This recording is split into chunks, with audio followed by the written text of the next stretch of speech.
Hello दोस्तों, मैं अखिलेश चंद्र study skill से आपका बहुत बहुत स्वागत करता हूं। दोस्तों, हम पढ़ रहे हैं एनसीईआरटी कक्षा 6 भूगोल, जिसका नाम है पृथ्वी मरावास और चैप्टर का नाम है पृथ्वी के प्रमुख स्थल मंडल। ठीक है दोस्तों, क्या है? पृथ्वी के प्रमुख स्थल मंडल। ठीक, तो हम बात करते हैं कि पहाड़ किसे कहते हैं। ठीक है, पहाड़ किसे कहते हैं? तो पहाड़ी वह स्थलीय भाग है जो कि आसपास की भूमि से उठी होती है। ठीक है, पहाड़ी वह स्थलीय भाग है जो कि आसपास की भूमि से उठी होती है।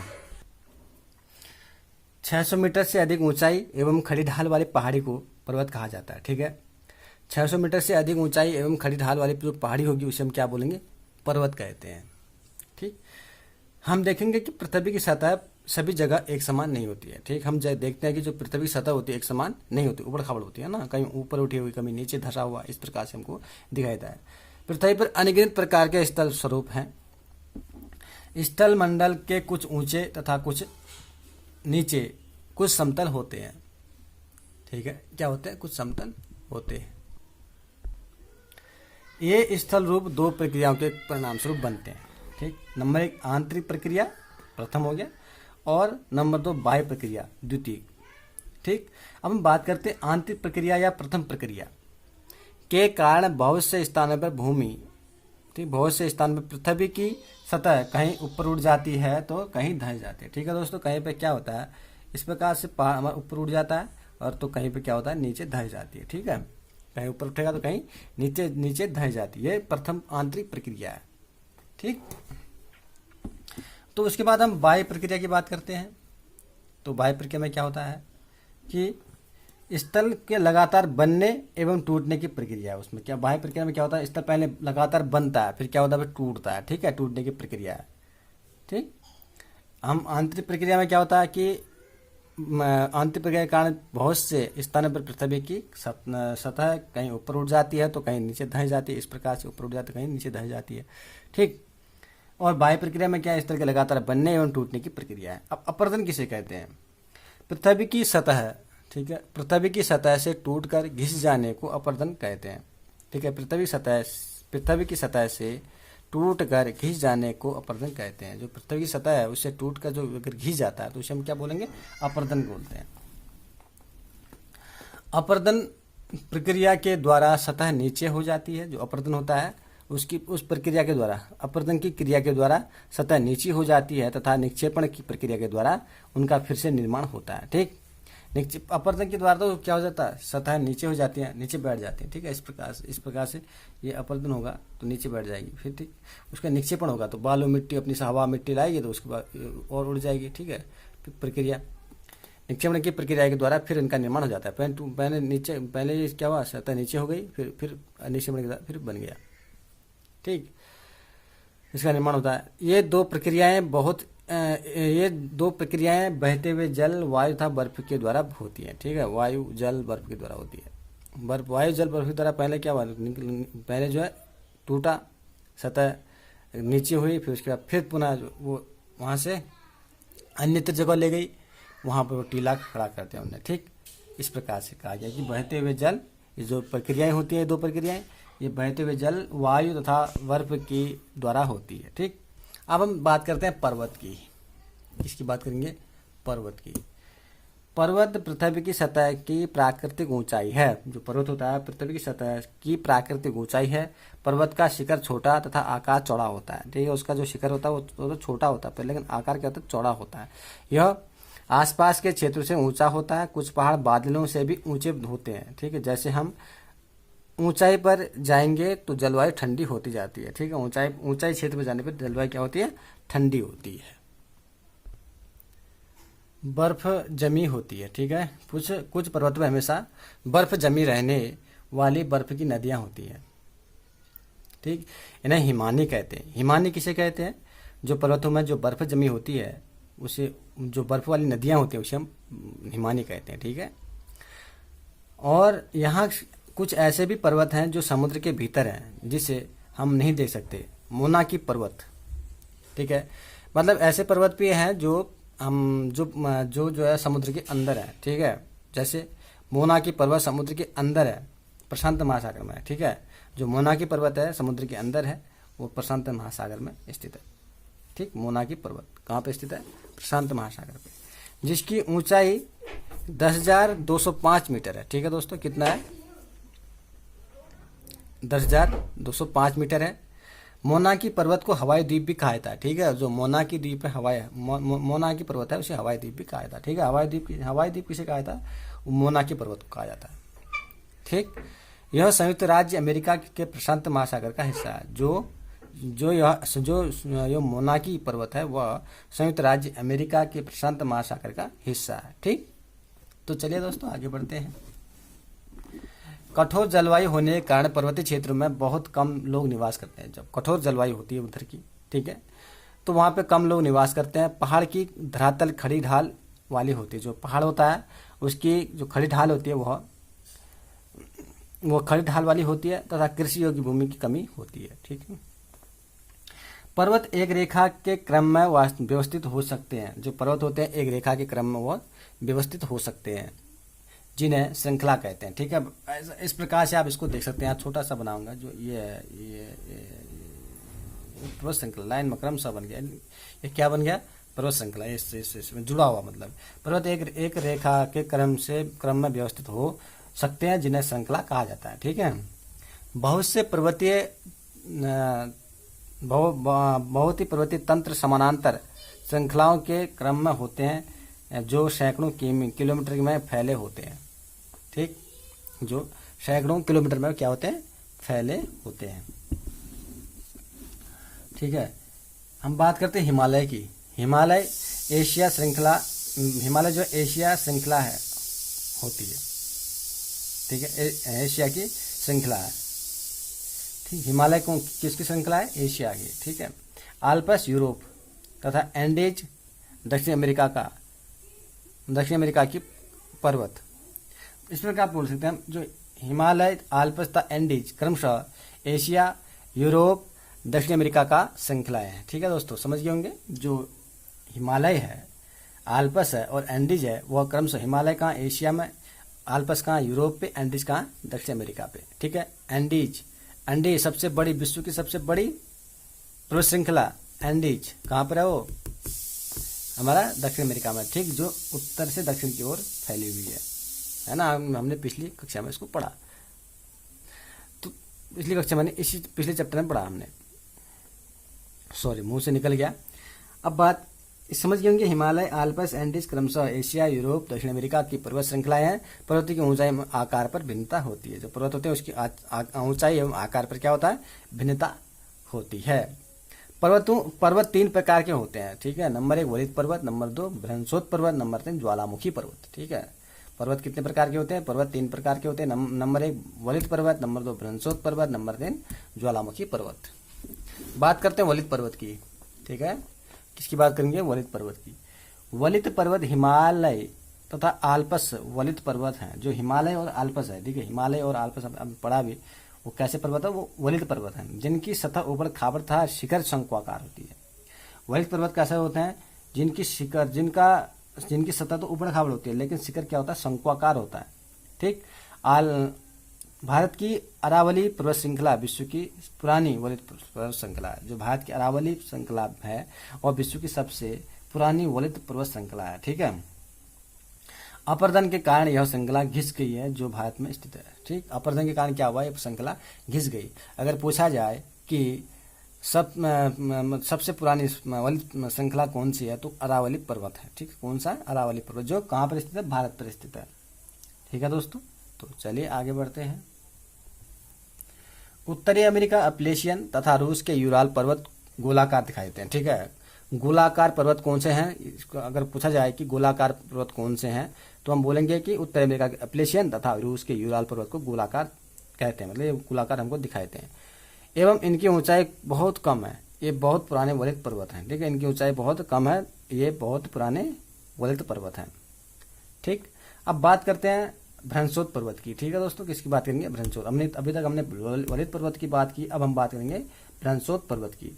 जब बहुत बड़ा भाग टूट जाता है, ठीक, तथा ऊर्ध्वाधर रूप में विस्थापित हो जाता है, तब बृहस्पति पर्वत का निर्माण होता है। ठीक है दोस्तों, जब बहुत बड़ा भ्रंशोत्पन्न का मतलब जब बहुत बड़ा भाग टूट जाता है, ठीक है, जब बहुत बड़ा भाग टूट जाएगा, ऊर्ध्वाधर रूप में खड़ा हो जाता है, विस्थापित हो जाता है, तब वह भ्रंशोत्पन्न पर्वत का निर्माण करता है। ऊपर उठे भाग को उत्खंड, ठीक है, हरष्ट कहते हैं, और तथा नीचे धसे हुए भाग को द्रोणिका, ग्रोवेन कहा जाता है। ठीक। यूरोप की राइन घाटी तथा वासजेस पर्वत इस तरह पर्वतों के भ्रंशोत्पन्न पर्वतों की उदाहरण है। ठीक है, जो यूरोप की राइन घाटी है तथा वासजेस पर्वत है, इस तरह के पर्वतों की भ्रंशोत्पन्न पर्वतों की उदाहरण है। ठीक है दोस्तों, चलिए आगे बढ़ते हैं, बात करते हैं ज्वालामुखी पर्वत की। किसकी बात करेंगे? ज्वालामुखी पर्वत की। ज्वालामुखी पर्वत ज्वालामुखी प्रक्रिया के कारण बनते हैं। अफ्रीका का किलीमंजारो तथा जापान का फ्यूजियामा इसी तरह के पर्वतों के उदाहरण है। ठीक है, ज्वालामुखी पर्वत की बात करें, ज्वालामुखी पर्वत ज्वालामुखी प्रक्रिया के कारण बनते हैं। अफ्रीका का किलीमंजारो तथा जापान का फ्यूजियामा इस तरह के पर्वतों के उदाहरण हैं। पर्वत बहुत लाभदायक होते हैं। ठीक है, पर्वत क्या होते हैं? बहुत लाभदायक होते हैं। एक बार इन पर्वतों को देख लेते हैं चित्र के माध्यम से। बात कर रहे थे वलित पर्वत की। ठीक है, हम किसकी बात कर रहे थे? वलित पर्वत की। ये वलित पर्वत है दोस्तों, देख सकते हैं आप। हिमालय तथा आल्प्स जो होता है वलित पर्वत इस प्रकार से, जिनकी सतह ऊबड़ खाबड़, जिनकी सतह तो क्या होती है? ऊबड़ खाबड़ होती है। ठीक है, सतह क्या होता है? ऊबड़ खाबड़ होती है, और शिखर शंक्वाकार होता है। ठीक है, उसका शिखर कैसा होता है? शंक्वाकार, ऊपर की चोटी जैसी होती है। ठीक है, शंक्वाकार होता है। ठीक, समझ गए होंगे कि वलित पर्वत किस प्रकार थी, जो जिसकी सतह ऊबड़ खाबड़ होती है और सतह क्या होती है, जो उसकी जो शिखर कैसा होता है? शंक्वाकार होता है। ठीक, हिमालय और आल्प्स किस प्रकार की वलित पर्वत है? ठीक है, ये क्या है? वलित पर्वत है। और अरावली पर्वत श्रृंखला विश्व की सबसे पुरानी वलित पर्वत श्रृंखला है। ठीक है, अपरदंशीय श्रृंखला घिस गई थी, और जो कि भारत में स्थित है। ठीक है दोस्तों, चलिए आगे बढ़ते हैं। समझ गए होंगे कि वलित पर्वत किसे कहते हैं। ठीक, और वलित पर्वत कौन कौन से हैं, देखते हैं। भ्रंशोत्पन्न पर्वत की बात करते हैं। ठीक है दोस्तों, भ्रंशोत्पन्न पर्वत इस प्रकार से, जब कोई बड़ा भाग टूट जाता है, ठीक है, जब बड़ा भाग कोई टूट जाता है तो क्या हो जाता है? वो ऊर्ध्वाधर रूप में विस्थापित हो जाता है। ठीक, तब भ्रंशोत्पन्न पर्वत का निर्माण होता है। जब कोई बड़ा, जो पर्वत का कोई भाग टूट जाएगा, टूटने के बाद क्या होगा? एक विस्थापित रूप में वो क्या हो जाएगा? ऊर्ध्वाधर में, खड़ी ढाल में। ठीक है, खड़ी ढाल में क्या हो जाएगा? वो ऊर्ध्वाधर रूप में विस्थापित हो जाएगा, तब वह भ्रंशोत्पन्न पर्वत का निर्माण करता है। ठीक, अब उसके ऊपर हुए भाग को कहते हैं उत्खंड कहते हैं। ठीक है, उत्खंड भ्रंश कहते हैं। ठीक, उत्खंड भ्रंश किसे कहते हैं? ऊपर उठे भाग को, पर्वतों के ऊपर उठे भाग को उत्खंड बोलते हैं, और नीचे धसे हुए भाग को क्या बोलते हैं? द्रोणिका भ्रंश बोलते हैं। ठीक है दोस्तों, उत्खंड भ्रंश और द्रोणिका भ्रंश आप समझ गए होंगे। ठीक, चलिए आगे बढ़ते हैं। ये भ्रंशोत्पन्न पर्वत है। ठीक है, जो मतलब एक टूटने के बाद, एक पर्वत से अलग होने के बाद जो है क्या होता है? ऊर्ध्वाधर में विस्थापित हो जाता है, और इससे मतलब भ्रंशोत्पन्न पर्वत का निर्माण करता है। ठीक, ऊपर हुए भाग को उत्खंड कहते हैं, जिसे इंग्लिश में क्या बोलते हैं? हर्स्ट बोलते हैं, और नीचे हुए धसे भाग को क्या बोलते हैं? द्रोणिका बोलते हैं, जिसे ग्रोवेन कहा जाता है। ठीक है दोस्तों, चलिए आप ध्यान दीजिएगा। यूरोप की राइन घाटी था जो वासजेस पर्वत है, इस तरह के पर्वतों के भ्रंशोत्पन्न पर्वत के उदाहरण है। ठीक है, चलिए आगे बढ़ते हैं, बात करेंगे ज्वालामुखी पर्वत की। ये हमारा ज्वालामुखी पर्वत है। ठीक है, क्या कौन सा पर्वत है? ज्वालामुखी पर्वत। ठीक है दोस्तों, ज्वालामुखी पर्वत क्या होता है? ज्वालामुखी पर्वत ज्वालामुखी के प्रक्रिया के बाद बनता है। जो ज्वालामुखी होता है वो ज्वालामुखी के प्रक्रिया के कारण बनते हैं। ठीक है, इसमें जो मैग्मा होता है अत्यधिक गर्म होता है, इसमें लावा बना है। ज्वालामुखी शंकु का निर्माण राख और लावा की परतों में जमने से होता है। ठीक है, किनारों से निकलती पिघलती चट्टानें लावा कहलाती है। अब इसे भी अभी देख लीजिए कि जो मैग्मा होता है, मैग्मा गर्म होने के बाद क्या होता है? वो बाहर निकलता है। बाहर निकलने के बाद क्या होता है? वो फिर से पुनः पर्वतों का निर्माण करता है। ठीक है, ये है। उसके बाद अब हम अगली कक्षा में पढ़ेंगे, इसको थोड़ा विस्तार से पढ़ेंगे। अभी इतना ही समझ जाएगी कि लावा भ्रंशोत्पन्न पर्वत किसी मतलब क्या होता है। ठीक है, जो लावा के मैग्मा से बनता है। अत्यधिक मतलब इसका मतलब है कि अत्यधिक दाब से मैग्मा का निर्माण होना, अत्यधिक दाब से मैग्मा का निर्माण होना। ठीक है दोस्तों, चलिए आगे बढ़ते हैं। पर्वत बहुत लाभदायक होते हैं। पर्वत जल के संग्रहगार होते हैं। बहुत सी नदियां स्रोत पर्वतों में स्थित हिमानियों में होता है। जलाशयों के जल को लोगों तक पहुंचाया जाता है। पर्वतों के जल का उपयोग सिंचाई तथा पनबिजली के उत्पादन में किया जाता है। नदी घाटियाँ तथा वेदिकाएं कृषि के लिए उपयुक्त होती हैं। पर्वतों में अलग अलग प्रकार की वनस्पतियाँ तथा जीव जंतु पाए जाते हैं। वनों से हमें ईंधन, चारा, आश्रय तथा दूसरे उत्पादन जैसे गोंद, रीजन इत्यादि प्राप्त होते हैं। सैलानियों के लिए पर्वतीय उपयुक्त स्थान है। जो सैलानी होते हैं, जो टूरिस्ट लोग आते हैं, उनके लिए क्या है, पर्वतीय स्थान उपयुक्त स्थान है। ये पर्वतों की यात्रा उनकी प्राकृतिक सुंदरता को देखने के लिए करते हैं।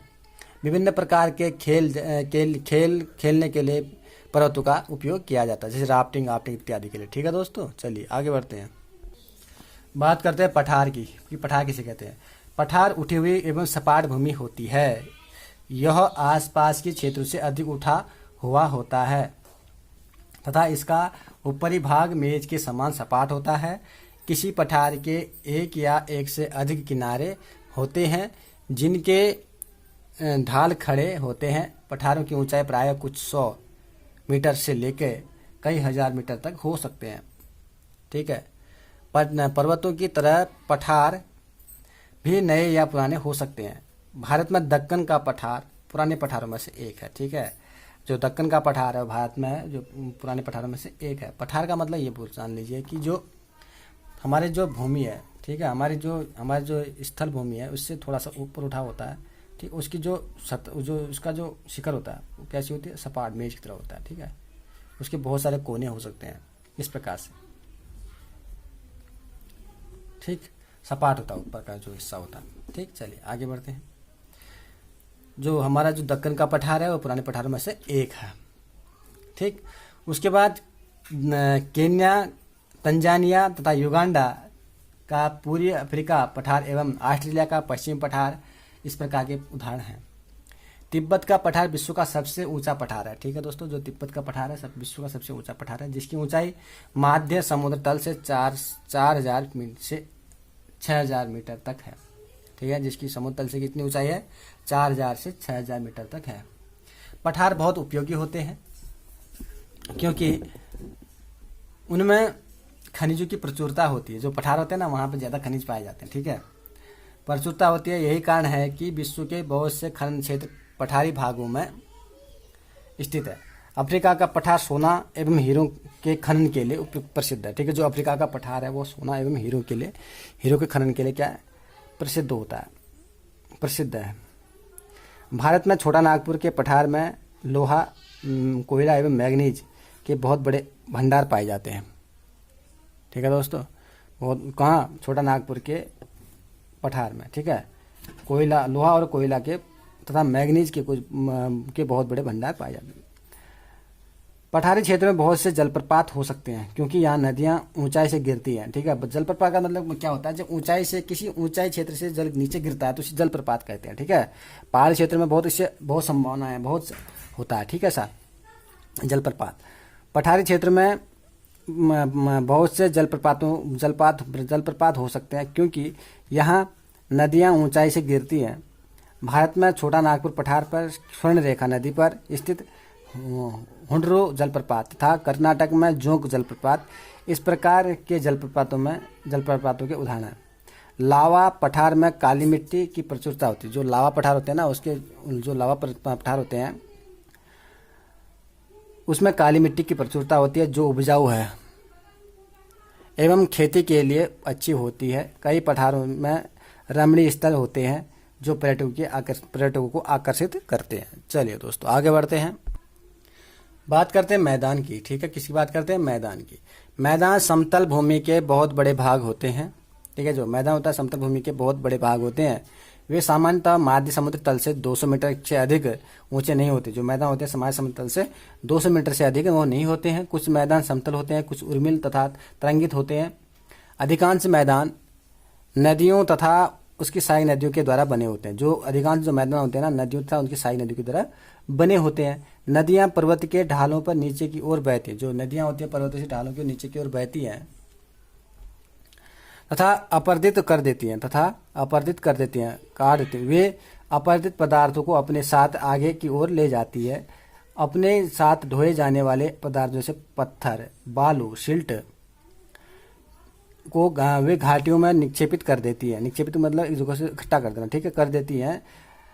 इन्हीं निक्षेपों से मैदान का निर्माण होता है। जब वो पहाड़ी ढलान से पहाड़ से जब नीचे की ओर जब बह के आती है नदियाँ, तो अपने साथ क्या लाते हैं, बालू, पत्थर, शिल्ट इत्यादि लाते हैं, जो मतलब एक जगह निक्षेपित कर वो वहाँ पर मैदान का निर्माण हो जाता है, ठीक है। उस प्रकार सामान्यतः मैदान उपजाऊ होते हैं, ठीक है। क्या है, सामान्यतः जो मैदान होते हैं वो क्या होते हैं, उपजाऊ होते हैं।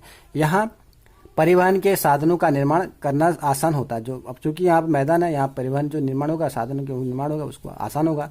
इसलिए ये मैदान विश्व के सबसे अधिक जनसंख्या वाले भाग होते हैं। यहाँ जनसंख्या बहुत ज़्यादा पाई जाती है, कहाँ, मैदानों में, क्योंकि यहाँ का जीवन सुगम है।